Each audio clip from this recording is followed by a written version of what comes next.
Jean Borella. Jean Borella est né un 21 mai. Il a 96 ans aujourd'hui.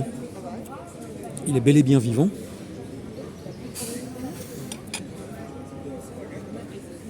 Il fait partie de cette clique de le gang des non-séiens dont j'ai parlé dans ma vidéo, dans ma célébration de l'anniversaire de l'abbé Stéphane. L'abbé Stéphane, François Chénic et Borella. Jean Borella, qui est un homme essentiel, incontournable. Pourquoi ? Eh bien parce qu'il a passé sa vie à distinguer la gnose du gnosticisme hérétique des premiers siècles. Jean Borella a passé sa vie à montrer que la gnose est la fondation, l'essence même de la dogmatique chrétienne, de saint Paul à saint Clément d'Alexandrie, tout en précisant dans l'un de ses ouvrages, qui est l'ouvrage que je connais le mieux de Borella, Problème de gnose, tout en précisant la chose suivante: la religion du Christ est la religion de la gnose incarnée, puisque le Verbe est la gnose du Père. Un livre très riche, très fouillé, comme tous ses ouvrages, bien sûr. Alors c'est intéressant, pourquoi ? Parce qu'il a une position qui le place à la fois contre, bien sûr, les gnostiques antichrétiens qui sont foison depuis le 19e siècle, hein, et contre le discours dominant de l'Église, bien sûr. Il faut voir une des dernières encycliques du pape François, dont je ne me souviens plus du nom, qui consistait entre autres à affirmer que la gnose était l'un des dangers principaux pour la foi. Et puis c'est une position bien sûr qui l'écarte complètement de cette nuée de crétins complotistes de la secte de Pierre Hilard et autres, qui associe systématiquement la gnose au satanisme, hein, pour aller vite, et qui ne voit pas que précisément l'Église a chuté depuis la date où elle a cessé justement d'être gnostique. C'est vérifiable, hein. Alors, on parle beaucoup des penseurs qui ont influencé Borella. Bien sûr, Guénon, évidemment, avec toutes les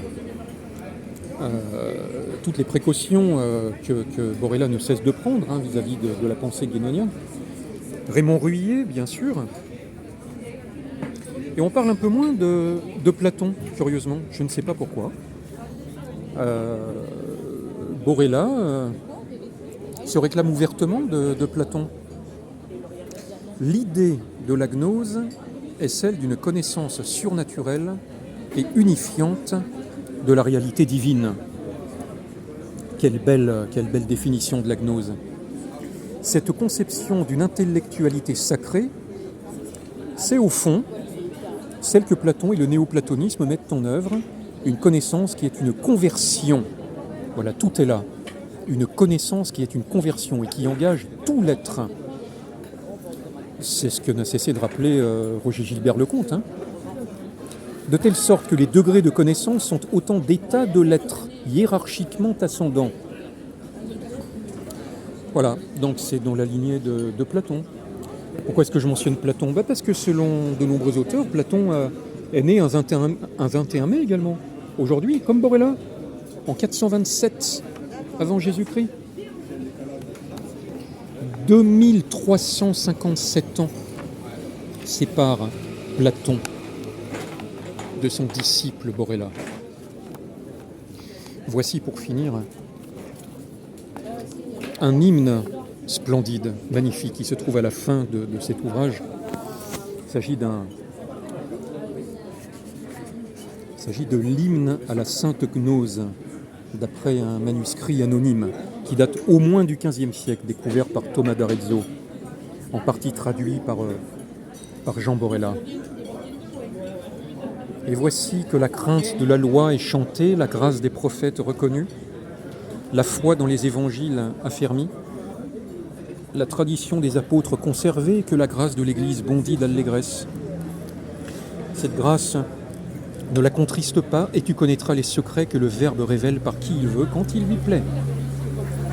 Tout ce que la volonté du Verbe nous ordonne nous inspire de vous exposer avec zèle.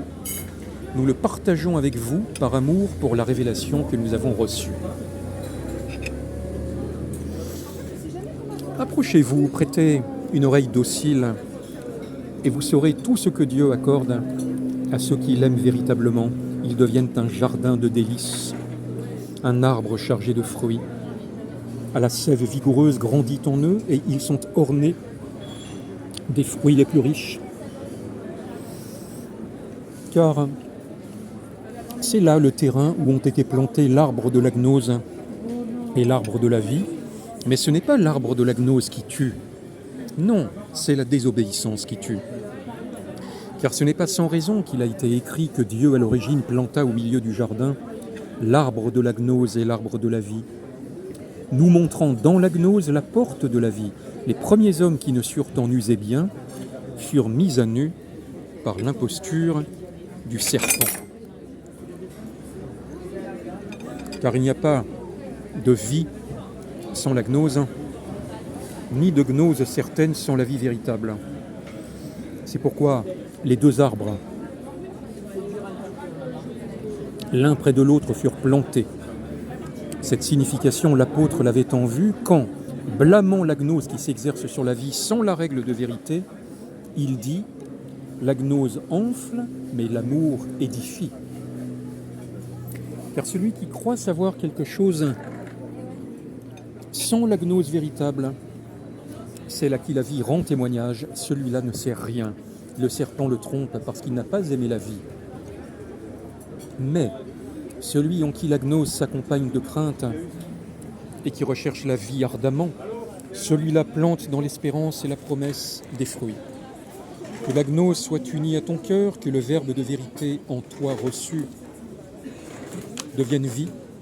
Si cet arbre grandit en toi, si tu désires son fruit, tu ne cesseras de récolter ce qu'on souhaite recevoir de Dieu, ce que le serpent ne saurait atteindre, ni l'imposture infectée. Ève n'est plus séduite, mais vierge, elle proclame sa foi. Le salut se montre, les apôtres sont remplis d'intelligence, la Pâque du Seigneur approche, les temps s'accomplissent, le monde se met en ordre, le Verbe se plaît à l'enseignement des saints.